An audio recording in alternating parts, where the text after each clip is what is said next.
সামাজিক ও আইনগত স্বীকৃতির প্রয়োজনেই গৃহকর্মীদের নিবন্ধন প্রয়োজন বললেন নারী বিষয়ক সংস্কার কমিশনের প্রধান শিরিন পারভীন হক। একই সঙ্গে রাজনৈতিক সদিচ্ছা ছাড়া অধিকার রক্ষা সম্ভব নয় বলেও মন্তব্য তার।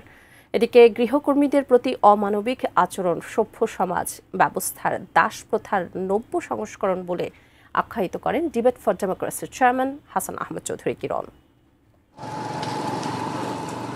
বিবিএস এর তথ্য অনুযায়ী দেশে কর্মক্ষম জনসংখ্যা 12,06,20,000, শ্রমশক্তি প্রায় 7.5 কোটি, যার 85% নিয়োজিত অপ্রাতিষ্ঠানিক খাতে।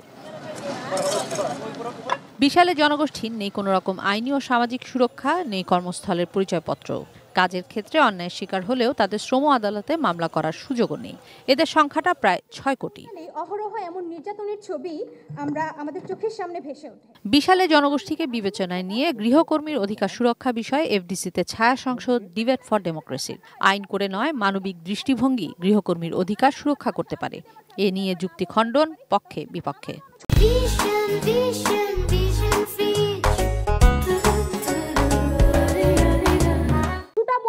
আমাদের সমাজে প্রচলিত, তাদেরকে আপনি আসলে কোন কর্মঘণ্টার ভিতরে বাধ্য করবেন? কিভাবে আপনি যাচাই করবেন যে কে মানবিক কে মানবিক নয়? এই জন্যই দরকার মাননীয় স্পিকার আমাদের আইন।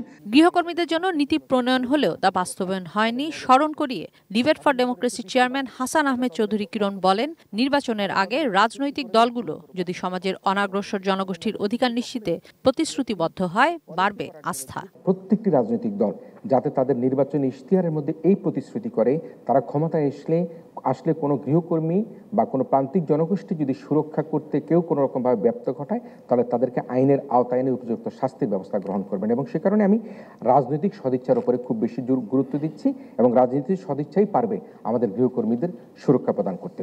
নারী বিষয়ক সংস্কার কমিশন এ খাতের জন্য 3 মেয়াদে পূরণে 16 সুপারিশ করলেও দৃষ্টিভঙ্গি না বদলালে তা চ্যালেঞ্জ বলে মন্তব্য করেন কমিশন প্রধান শিরিন পারভীন হক। বলেন, শিশু, নারী ও গৃহকর্মীদের জন্য ন্যায়পাল হলে জবাবদিহিতা প্রতিষ্ঠা আরো সহজ হবে।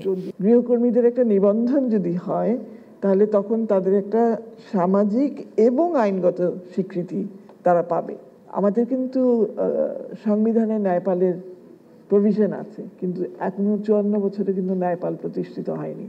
তো সেইখানে বিভিন্ন বিষয়ে ন্যায়পাল হতে পারে এবং আমি মনে করি এই বিষয়ে একটা ন্যায়পাল আবশ্যক। ইশওয়া জাহান, এটিএন নিউজ, ঢাকা।